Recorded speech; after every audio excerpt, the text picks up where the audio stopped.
मी Vaishnavi Raut. NDTV मराठीच्या यशाचा कानमंत्र या विशेष कार्यक्रमात आपल्या सगळ्यांचं अगदी मनापासून स्वागत आहे.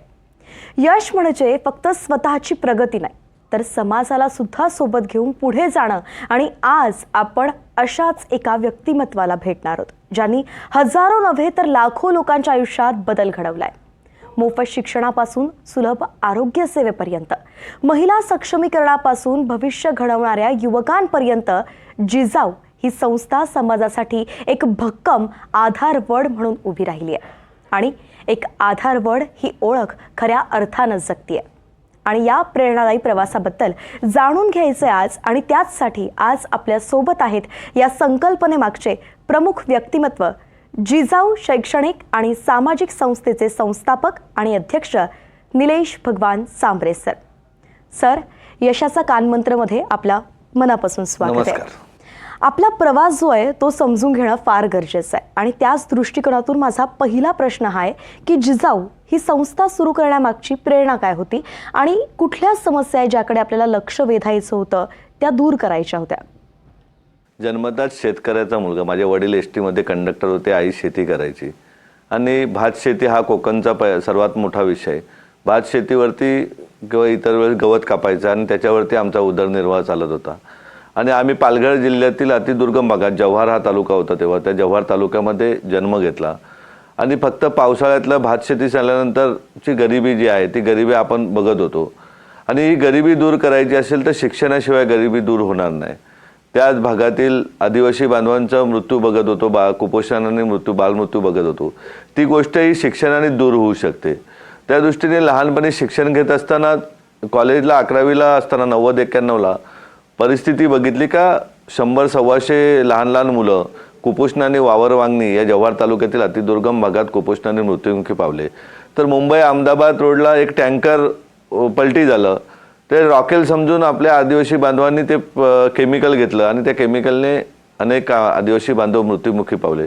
त्यावेळेसच मनाशी ठरवलं का या सर्वाला गोष्टी कारणीभूत आहे शिक्षण, आणि शिक्षण देण्याचं काम आपण केलं पाहिजे. आपल्या जिल्ह्यातील आदिवासी बांधवांचा नव्हे तर कुठल्याही माणसाचा, म्हणजे मनाशी संकल्प केला की ज्या वेळेस एक परिस्थिती येईल, आपण नोकरी धंद्यामध्ये एका आपल्या कुटुंबाच्या गरजा भागवल्यानंतर जो अतिरिक्त पैसा आहे तो या समाजाच्या दोन गोष्टी मनात घेतल्या का कुठलाही नागरिक आरोग्याच्या सुविधेवाचून मृत्युमुखी पावणार नाही आणि कुठलाही विद्यार्थी शिक्षणापासून वंचित राहणार नाही. त्या दृष्टीने 2008 साली जिजाऊ शैक्षणिक सामाजिक संस्थेची निर्मिती करण्यात आली. अर्थातच कौतुकास्पद आहे. सर, 5% प्रशासन आणि 95% समाजकारण हा जो एक विचार आहे तो खूपच वेगळा आहे. हा तुम्ही प्रत्यक्षात कसा राबवता? प्रत्यक्षात मॅडम, व्यवसायात आलेला पैसा किंवा प्रॉफिट आहे हे काय निव्वळ आपल्या स्वतःच्या मालकीचं नसतं. आपणही बघितलं का जगज्जेता सिकंदरही रिकाम्या हाताने परत गेलेला आहे. मग या समाजातील जे जातपात धर्मापलीकडे जाऊन आपण माणूस आहोत, तर आपण दुसऱ्या माणसाला मदत केली पाहिजे. मदत करताना आपला तो नातेवाईक आहे, आपला तो समाजातील आपला तो ओळखीचा आहे, त्या पलीकडे जाऊन शासनाचं काम करता आपली ड्युटी आहे का आपण या देशाचे नागरिक आहोत, आपण मदत केली पाहिजे. जो आपल्या कुटुंबाव्यतिरिक्त आलेला व्यवसायातून पैसा आहे हा एक स्थायी स्वरूपाचं काम केलं पाहिजे. त्या दृष्टीने आरोग्य व्यवस्था मजबूत झाली पाहिजे. आम्ही बघितलेलं आहे का आमच्या जिल्ह्यातला आजही देशातला सर्वात कुपोषणाचा जास्त रेट असेल तो पालघर जिल्ह्याचा आहे. कोकणमधले आपण बघितले, कोकणच्या 5 जिल्ह्यामध्ये का आरोग्याची प्रचंड अनावस्था आहे. म्हणजे अगदी शहापूरची ताई डिलेव्हरीच्या काळात ठाण्याला येत असताना अनेक ताया मृत्युमुखी पावलेल्या आहेत. दर 15 दिवसांनी एक ताई डिलेव्हरीला घेत असताना मग ती कपड्यामध्ये टाकून तिला नेताना, झोलीत नेताना तिचा मृत्युमुखी पावलेला आहे. दररोज कुपोषणाने 2-3 अपत्ये पालघर जिल्ह्यात मृत्युमुखी पावतात. तोच रेट रत्नागिरीमध्ये सर्पदोषाने लोक मरण पावतात. सिंधुदुर्गात तीच परिस्थिती आहे. ही परिस्थिती बदलण्यासाठी 2015 साली पहिलं रुग्णालय आपल्या जिजाऊ संस्थेने उभं केलं का ते झडपोली येथे भगवान महादेव सांबरे मोफत रुग्णालय, या रुग्णालयाची निर्मिती करण्यात आली. या रुग्णालयामध्ये मेडिसिनपासून सर्वच गोष्टी मोफत दिल्या जातात. त्याचबरोबर दुसरं रुग्णालय पालघर ठाणे जिल्ह्यामध्ये शहापूर येथे आसनगाव इथे सुरू करण्यात आलं. तेही मेडिसिनपासून सिटी स्कॅन, सोनोग्राफीपासून सर्व मोफत करण्यात आलं. तिसरं रुग्णालय आपण रत्नागिरीत सुरू केलं. तर रत्नागिरीतील आमच्या बांधवांना भगिनींना उपचारासाठी पुण्याला जावं लागतं, ज्याच्याकडे पैसे आहेत ते पुन्हा मुंबईला जातात. गोरगरीब आमचा रत्नागिरी सिंधुदुर्गातला नागरिक हा उपचारासाठी कोल्हापूर किंवा मुंबईला फिरत असतो. किंवा अनेक बांधव उपचाराविना मृत्युमुखी पावतात. अनेक भगिनी घरात पैसे नसल्याने अंगावर आजार काढून मृत्युमुखी पावतात. हे चित्र बदलण्यासाठी काही ना काही खारीचा वाटा केला पाहिजे. त्या दृष्टीने 3 रुग्णालय उभी केलेले आहेत. दररोज 5 मेडिकल कॅम्प घेतले जातात. त्यातनं शेकडो नव्हे तर हजारो नागरिकांना अगदी सर्दीपासून कॅन्सरपर्यंत कुठलाही आजार झाला तरी एकही रुपया न देता त्याला बरं करण्याचं काम केलं जातं आहे. 25 आपली जिजाऊची आरोग्य क्लिनिक आहेत का ज्याप्रमाणे प्राथमिक उपचार होऊन तिथे निघालेला रुग्णाला, मोठ्या रुग्णाला तर त्याला पूर्ण बरं करण्याचं काम केलं जातं. मुंबईतल्या अनेक सरकारी रुग्णालयामध्ये रुग्ण येतात, त्यांनाही बरं करण्यासाठी जी मदत अडचण पडेल ती मदत पूर्ण करून त्याला बरं करण्याचं काम केलं जातं. त्याचबरोबर या सर्व गोष्टी आता आमच्याकडे पालघरला वापीवरनं सेल्वासावरनं डॉक्टर येतात.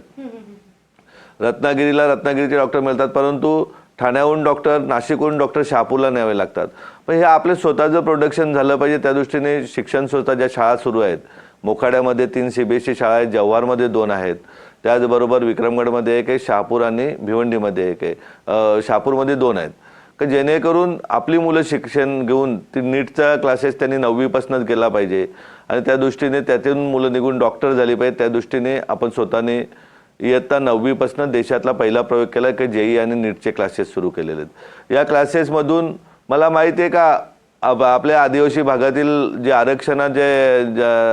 आरक्षणाच्या अधिकारात असलेले विद्यार्थी हे नक्कीच चांगल्या मोठ्या प्रमाणात डॉक्टर्स होतील. गावागावातनं गायनायक डॉक्टर होतील, स्त्रीरोग तज्ज्ञ होतील, बालरोग तज्ज्ञ होतील, फिजिशियन होतील. त्यावेळेस आपल्याला बाहेरून डॉक्टर आणायची गरज लागणार नाही आणि हे डॉक्टरच या प्रत्येक गावागावातनं डॉक्टर निर्माण झाले तर कुपोषण किंवा सर्पदोषाने मृत्यू किंवा साध्या आजाराने मृत्यू होणाऱ्या लोकांचा किंवा प्रायमरी स्टेजला कॅन्सर आज इतकी भयानक परिस्थिती आहे का आपल्या 3 रुग्णालयामध्ये दररोज 2 ते 3 ताया आपल्या कॅन्सरच्या निघतात.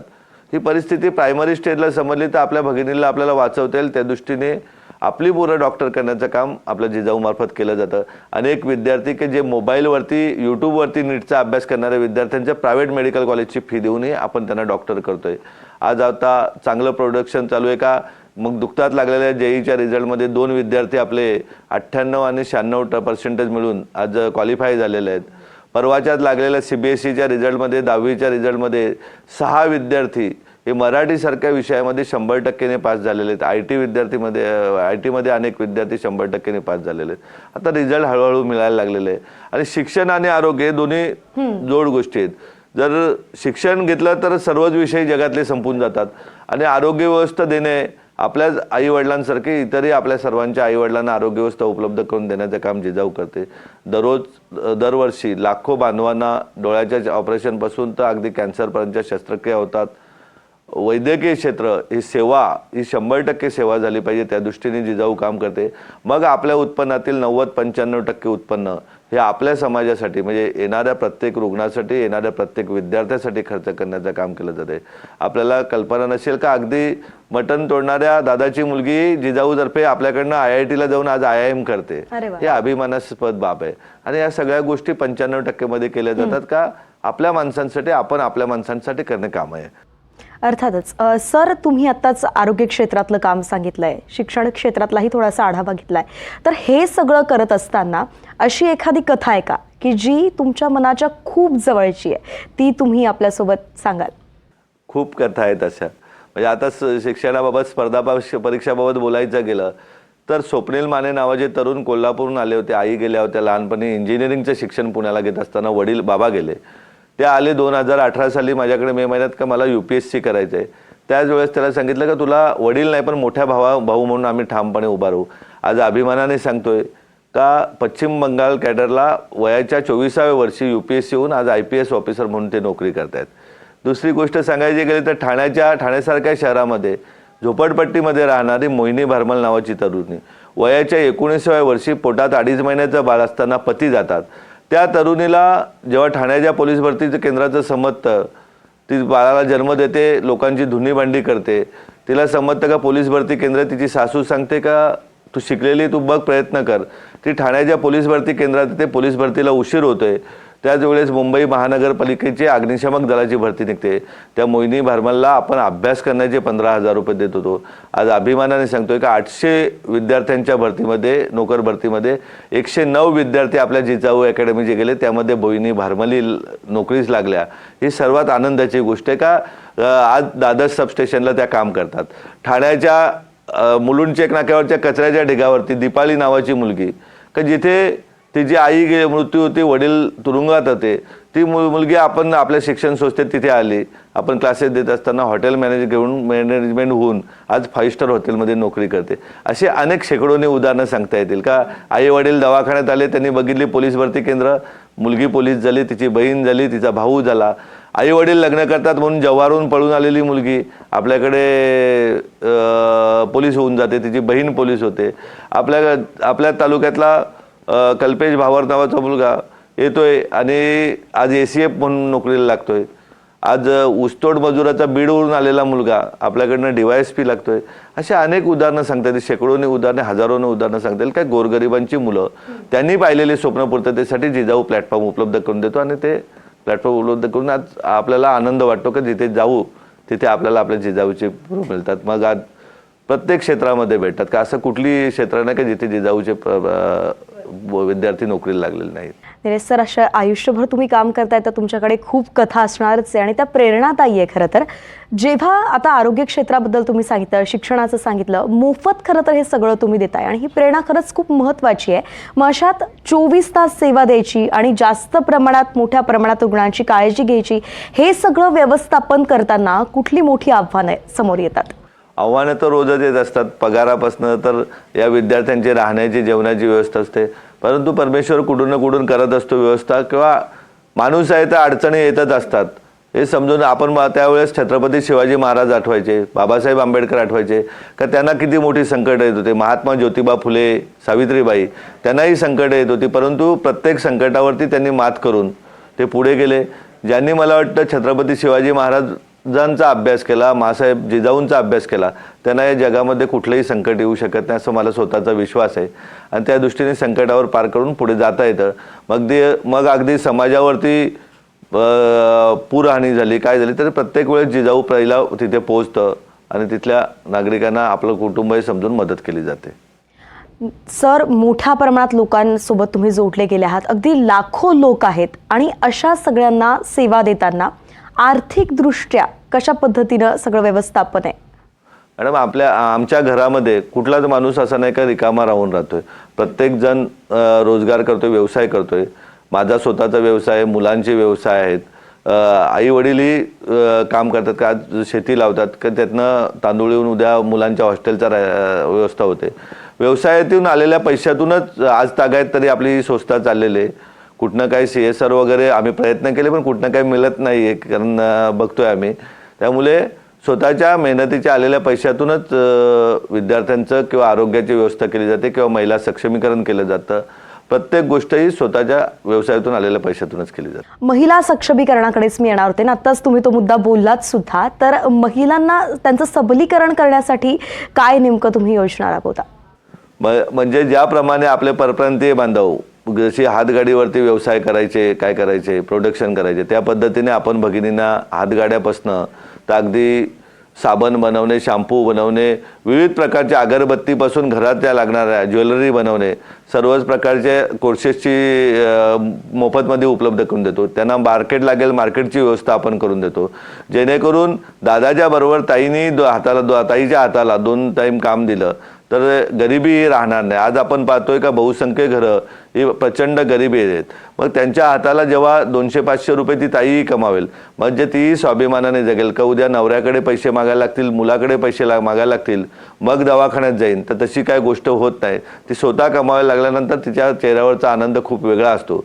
अगदी आम्ही योगापासनं, इंग्लिश स्पीकिंगपासनं प्रत्येक गावपाड्यावरती भगिनींसाठी विविध उपक्रम हाती घेतो का त्या आनंदी राहिल्या पाहिजेत. त्या आनंदी जी सर्वात सकाळी उठणारी ताई, रात्री सर्वात लेट झोपणारी ताई, तिच्या आनंदाकडे लक्ष दिलं पाहिजे, तिला कोणाकडे स्वाभिमानाने ती जगली पाहिजे, त्या दृष्टीने तिला रोजगार उपलब्ध करून देण्याचं काम केलं जातं. शिवण क्लासेस असेल, पिठाच्या गिरण्या असतील, मशीन शिलाई मशीन असतील, विविध प्रकारचे जे त्या मागतील त्या प्रकारची व्यवस्था करण्यात येते, जेणेकरून आज आपण बघायला गेलं तर भिवंडी तालुक्यामध्ये किंवा कुठेही तुम्ही गेले तर जिजाऊची गाडी तुम्हाला दिसेल. मग वडापावची असेल, सुकी मच्छी असेल, ज्वेलरी असेल, विविध प्रकारच्या गोष्टी ज्याच्याने ती ताई स्वाभिमानाने जगेल अशा प्रकारचे व्यवसाय तिला उपलब्ध करून दिले जातात, तिला ट्रेनिंग दिलं जातं. म्हणजे एकंदरीतच दीर्घकालीन विकासावर सुद्धा तुम्ही लक्ष दिलेलं आहे, अगदी शेतकऱ्यांच्या विकासावर पण. अर्थातच. आणि सोबतच युवकांसाठी, राष्ट्र निर्मितीसाठी सुद्धा तुमचा विचार आहे. म्हणजे अगदी पोलीस भरती प्रक्रियेत असेल किंवा त्यांना युवकांना ट्रेनिंग देणं असेल, ह्या सगळ्यातून तुमचा नेमकं काय विचार आहे?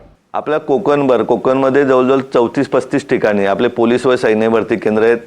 ठाणे, पालघर आणि रत्नागिरी या 3 ठिकाणी गट क, ड आणि MPSC UPSCचे रेग्युलर क्लासेस होतात. प्रत्येक तालुक्यामध्ये संगणक क्लासेसची व्यवस्था आपण करतोय की जवळजवळ 15 तालुक्यांना व्यवस्था केलेली आहे. का आपल्याला रोजगार निर्मितीसाठी ज्या आवश्यक गोष्टी आहेत त्याची सर्वांची मोफत केलेली आहे. अगदी 3-3 लाखाचे कॉम्प्युटर क्लासेसही ठाणा असेल, रत्नागिरी असेल, पालघर असेल या जिल्ह्याच्या विविध तालुक्यामध्ये मोफत व्यवस्था केलेली आहे. पोलीस व सैन्य भरतीमधून गोरगरिबाचा मुलगा उद्या 3,000-4,000 रुपये फी भरायला नाही पोलीस भरती केंद्रात, म्हणून त्याला मोफत व्यवस्था केलेली आहे. आज अभिमानाने सांगतोय का पालघर जिल्ह्यामध्ये पहिला आलेला तो विद्यार्थी रत्नागिरीचा, तोही विद्यार्थी जिजाऊचाच, रत्नागिरी जिल्ह्यात पहिला आलेला तो विद्यार्थी जिजाऊचाच. विविध जिल्ह्यांमध्ये आज मीरा भाईंदर पोलीस स्टेशन असेल, मुंबई पोलीस असेल, प्रत्येक ठिकाणी आपल्या जिजाऊचे पोलीस जातात. सैन्याच्या सर्वच दलामध्ये आपले जिजाऊचे विद्यार्थी भरती झालेत, विद्यार्थिनी भरती झालेत. रेल्वे असेल, विविध ठिकाणी. का एक निरपेक्षपणे त्यांचे आई वडील गरीब आहेत म्हणून त्यांचं शिक्षण थांबायला नको, मुलींची लग्न करून जायला नको, त्यांना प्लॅटफॉर्म उपलब्ध करून देऊन त्यांची अगदी राहण्याची, माझ्या घराच्या पाठीमागेच मुलींची तर राहण्याची व्यवस्था आहे. 100 ते 150 मुली राहतात. राहण्याची, जेवणाची व्यवस्था करून त्यांचं कुठं अडायला नको. त्यांनी जे पाहिलेलं स्वप्न आहे ते आपल्या भाऊ बहिणींनी पाहिलेलं स्वप्न आहे त्याच्या पूर्ततेसाठी जिजाऊ कायम त्यांच्याबरोबर कुटुंबाप्रमाणे असते. जेव्हा विदाऊट करप्शनने, विदाऊट कर्ज घेता ही पोरं जेव्हा नोकरीला लागतील तेव्हा आपल्याला माहिती आहे की एका बाजूला गटारगंगेपेक्षा एक चांगला व्यवस्था तयार होईल. आणि नक्कीच अभिमानाने सांगतो का चांगली व्यवस्था लवकरच बघायला मिळेल. जेव्हा एक निलेश सांबरे करतो तेव्हा इतका बदल होऊ शकतो. असे 100 निलेश सांबरे किंवा 200 निलेश सांबरे या महाराष्ट्रात करायला लागतील तर नक्कीच बिहार किंवा राजस्थान, उत्तर प्रदेश, गुजरात यांचा जसा UPSC MPSCचा CA न्यायव्यवस्थेचा विद्यार्थी चमकतात त्याप्रमाणे महाराष्ट्रही अव्वल दर्जाला जाईल याबाबत कुठलाही माझ्या मनामध्ये गैरविश्वास नाही. खूप मोठा तुमचा हा विचार आहे आणि तेवढंच व्यापक काम सध्या तुम्ही करताय. आणि हा जो लंबा प्रवास असतो ते करताना काही अवघड टप्पे असतात, तर या सगळ्या प्रवासातला कठीण टप्पा तुमचा कोणता होता, त्यातून तुम्ही कसे बाहेर पडलात? समाजामध्ये काही मंडळी आहे की त्यांना हे असे चांगली कामं घडवून द्यायची नाही, ते सातत्याने त्रास देत असतात. म्हणजे अनेक वेळा तर आम्ही बघितलं की मी इथे बसलोय आणि विक्रमगड पोलीस स्टेशनला किंवा वाडा पोलीस स्टेशनला गुन्हे झालेले आहेत, त्याच्यामध्ये अडकवण्याचं काम केलं जातं. आपल्या व्यवसायामध्ये अडचणीत आणण्यासाठी अनेक नतवस्तू म्हणजे 2-3% लोक असतात का ज्यांना हे काम चांगलं थांबवायचं असतं. म्हणजे जसं पूर्वी देवांच्या काळामध्ये होतं त्या पद्धतीने या पद्धती वेळेसही राक्षसी वृत्तीची लोक असतात, ते सातत्याने अडचणी आणण्याचं काम करत असतात. परंतु त्या अडचणीला त्यावेळेसही देवरूपी कोण ना कोण आपल्याला मदत करत असतो आणि आपण मार्ग काढत असतो. मग अनेक वेळा घरचे त्रस्त होतात का हे काम थांबव, याच्याने जर त्रास तुला होत असेल, सगळ्या कुटुंबाला त्रास होतोय, न्यूजपेपरला या होतात. एकदा एखादा FIR दाखल झाला का लोक बघत नाही ना काय झालं काय नाही, बदनामी होते. तर अशा वेळेस काम थांबवा अशा प्रकारे घरच्यांचाही आग्रह असतो.